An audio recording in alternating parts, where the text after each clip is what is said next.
जय हिंद, नमस्कार। स्वागत है आपके अपने इस YouTube चैनल पे और साथ ही ऑब्जेक्टिव प्रश्नों के श्रृंखला में, जहां पे आपको फुल एक्सप्लेनेशन के साथ ऑब्जेक्टिव प्रश्नों का हल कराया जाता है। यदि आप केमिस्ट्री पढ़े हैं या नहीं पढ़े हैं तो आप मेरे चैनल के साथ जुड़ करके बहुत ही जबरदस्त प्रश्नों को देख सकते हैं और अच्छे अंक ला सकते हैं। तो आइए प्रश्नों के श्रृंखला में पहला प्रश्न देखते हैं। पहला क्वेश्चन कह रहा है कि पेट में अत्यधिक अम्ल को बनने से रोका जा सकता है। यदि आपके पेट में गुड़गुड़ हो रहा है या कोई समस्या हो रहा है तो उसको कैसे खत्म कर सकते हैं, कौन से दवा का इस्तेमाल कर सकते हैं आप। तो ऑप्शन ए कह रहा है एनाल्जेसिक, जिसको पीड़ाहारी बोलते हैं। ऑप्शन बी है एंटीपायरेटिक, जिसको ज्वरनाशी बोलते हैं। ऑप्शन सी है एंटीबायोटिक, जिसको प्रतिजैविक बोलते हैं। और ऑप्शन डी है एंटासिड, जिसको प्रत्यम्ल बोलते हैं। तो आइए देखते हैं कौन सा इसका राइट जवाब होगा। एनाल्जेसिक पीड़ाहारी क्या होता है, तो याद रखिएगा यह दर्द निवारण युक्त दवा होता है। यानी जो पेन को, शरीर में पेन है, दर्द है, तो उसको जो ठीक कर दे उसको बोलते हैं एनाल्जेसिक। वह रासायनिक पदार्थ या औषधि जो दर्द के निवारण के काम में आता है उसी को हम लोग पीड़ाहारी के नाम से जानते हैं। दूसरा ऑप्शन क्या कह रहा है, ज्वरनाशी।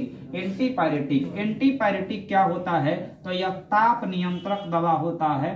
ताप नियंत्रक बॉडी के शरीर के टेम्परेचर को कंट्रोल करता है। क्या करता है, कंट्रोल करता है। यानी आपको अगर फीवर होता है, आपको पता है कि एक स्वस्थ मनुष्य के शरीर का तापमान 98.6 डिग्री फ़ारेनहाइट होता है और इससे ज्यादा टेम्परेचर होता है तो व्यक्ति को फीवर हो जाता है, बुखार आता है, तो उसके लिए एंटीपायरेटिक इस्तेमाल होता है। नेक्स्ट है सी नंबर, एंटीबायोटिक प्रतिजैविक। प्रतिजैविक किसे कहते हैं, प्रतिजैविक किसे कहते हैं, तो वह रासायनिक पदार्थ या औषधि जो छोटे छोटे माइक्रो ऑर्गेनिज्म को मारता है, जो छोटे छोटे माइक्रो ऑर्गेनिज्म को मारता है और लिविंग टिश्यू को हानि नहीं पहुंचाता है, उसी को एंटीबायोटिक के नाम से हम लोग जानते हैं। और लास्ट ऑप्शन है ऑप्शन डी, प्रत्यअम्ल एंटासिड। एंटासिड क्या होता है, तो यह हाइपर एसिडिटी के काम में आता है। हाइपर एसिडिटी का काम करता है, यानी उसको रोकता है, हाइपर एसिडिटी के काम में आता है। वह रासायनिक पदार्थ या औषधि जो पेट में बने अम्लीयता को खत्म कर दे उसी को एंटासिड कहते हैं। तो इसका राइट जवाब क्या होगा मेरे भाई, आप लोग बताइएगा। इसका राइट जवाब होगा option D. Option D is the right answer. तो ऐसे आपको टिक मारना है फुल एक्सप्लेनेशन के साथ, ताकि सब के बारे में आपको पता चल जाए। साथ में क्वेश्चन वेरी वेरी इंपॉर्टेंट आता है कि एनाल्जेसिक, एंटीपायरेटिक, एंटीबायोटिक या एंटासिड से आप क्या समझते हैं। 2-2 नंबर का क्वेश्चन भी होता है। तो आइए मेरे दोस्त प्रश्न संख्या 2 देखते हैं। क्या है प्रश्न, देखिएगा। कह रहा है कि लोहे का मुख्य अयस्क चीफ ओर ऑफ आयरन कौन है। लोहे का मुख्य अयस्क मैग्नेटाइट है कि सिडेराइट है कि हेमाटाइट है कि ऑल है। आइए देखते हैं इसका राइट आंसर क्या होगा। सबसे पहले आप एक बात याद रखिएगा कि मैग्नेटाइट क्या होता है, फॉर्मूला मैग्नेटाइट का तो Fe3O4 होता है। सिडेराइट का फॉर्मूला क्या होता है, तो FeCO3 होता है। और हेमेटाइट का फॉर्मूला क्या होता है, तो Fe2O3 होता है।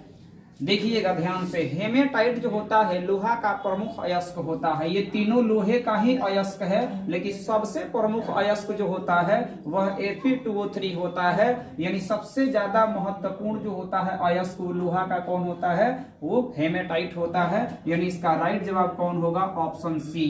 सी is the right answer, Fe2O3। लेकिन ध्यान रहे मेरे भाई, कभी कभी सवाल घुमा के पूछा जाता है। कभी कभी सवाल में ये आपको दे देगा, ये आपको दे देगा, ये दे देगा ऑप्शन और पूछेगा कि कौन है लोहे का प्रमुख अयस्क, तो याद रखेंगे Fe2O3। नेक्स्ट क्वेश्चन है, संक्रमण तत्वों को और भी नाम से जाना जाता है। Option A S block elements, option B P block elements, option C D block elements और ऑप्शन डी कह रहा है एफ ब्लॉक एलिमेंट्स। यानी ट्रांजिशन एलिमेंट इनमें से किस ब्लॉक के तत्वों को कहा जाता है। तो ये देखते हैं। देखिएगा, एस ब्लॉक में आपको 2 ग्रुप पाए जाते हैं। एक होता है ग्रुप 1 और एक होता है ग्रुप 2। ग्रुप 1 के तत्वों को हम लोग बोलते हैं अल्कली मेटल। याद रखेंगे कि ग्रुप 1 के तत्वों को क्या बोलते हैं, अल्कली मेटल बोलते हैं। और ग्रुप 2 के तत्वों को हम लोग अर्थ अल्कली मेटल के नाम से जानते हैं। इसको आप अर्थ अल्कली मेटल के नाम से जानते हैं। एक को बोलते हैं क्षारीय धातु और एक को बोलते हैं क्षारीय मृदा धातु। ठीक है, याद रखिएगा। ऑप्शन बी कह रहा है P block elements. P block elements जो होता है वह ग्रुप 13 से लेकर के 18 तक पाया जाता है, ग्रुप 13 से लेकर के 18। ऑप्शन सी है D block elements. D block elements जो होता है वह आपका ग्रुप 3 से लेकर के 12 तक पाया जाता है। ग्रुप 3 से लेकर के 12 तक के तत्वों को डी ब्लॉक का तत्व कहते हैं, और इसी को हम लोग बाबू मेरे ट्रांजिशन एलिमेंट के नाम से जानते हैं। इसी को किसके नाम से जानते हैं? ट्रांजिशन एलिमेंट के नाम से जानते हैं। यही होता है कौन चीज? संक्रमण तत्व या transition element. F block elements किसे कहते हैं?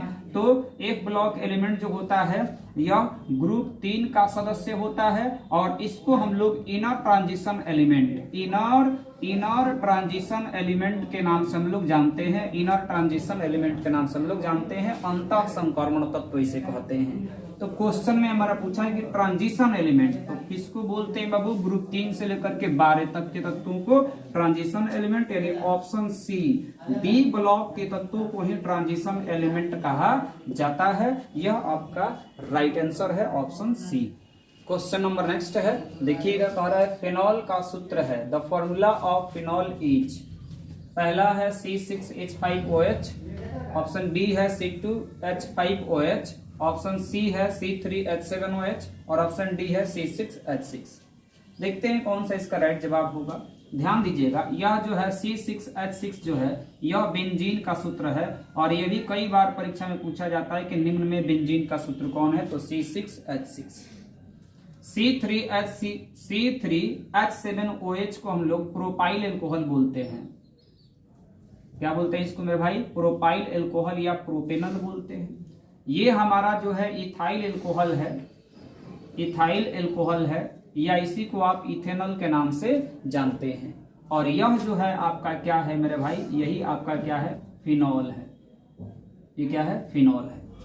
अब ध्यान दीजिएगा फिनॉल कैसे बनता है। यहाँ पे बेंजीन है C6H6, यह क्या है मेरे भाई? बेंजीन है। इस बेंजीन से आप एक हाइड्रोजन को निकालेंगे, एक हाइड्रोजन के निकालेंगे, और इसके बदला में OH ग्रुप जोड़ देंगे, एल्कोहल ग्रुप जोड़ेंगे, तो आपका बन जाएगा C6H5OH। और आप देख सकते हैं कि C6H5OH को ही हम लोग क्या बोलते हैं? फिनॉल। यानी बेंजीन के हाइड्रोक्सी डेरिवेटिव्स को ही फिनॉल बोलते हैं। Option A is the right answer. इसका ऑप्शन ए क्या होगा? राइट आंसर होगा। याद रखिएगा, फिनॉल का सूत्र C6H5OH और बेंजीन का C6H6। क्या है प्रश्न? देखिएगा, कह रहा है कि NaOH इनमें से किसे कहते हैं? पहला है वॉशिंग सोडा, बी है कास्टिक पोटास, सी है कास्टिक सोडा, और ऑप्शन डी है ऑल। आइए देखते हैं इसका राइट आंसर क्या होगा। वॉशिंग सोडा, वॉशिंग सोडा का सूत्र क्या होता है मेरे भाई? तो याद रखिएगा Na2CO3, Na2CO3 को वॉशिंग सोडा बोलते हैं, और यह जो होता है धोबिया सोडा या धोने वाला सोडा के सूत्र के नाम से जाना जाता है। ऑप्शन बी है कास्टिक पोटास। कास्टिक पोटास का सूत्र क्या होता है?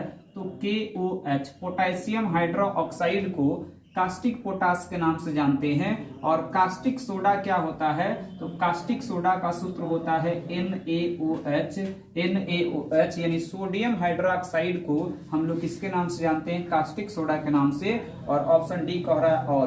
तो इसका राइट जवाब आप बताएंगे कौन सा इसका राइट आंसर होगा? तो ऑप्शन सी इसका राइट आंसर होगा, क्योंकि कह रहा है कि NaOH को किस नाम से जानते हैं? तो कास्टिक सोडा के नाम से जानते हैं।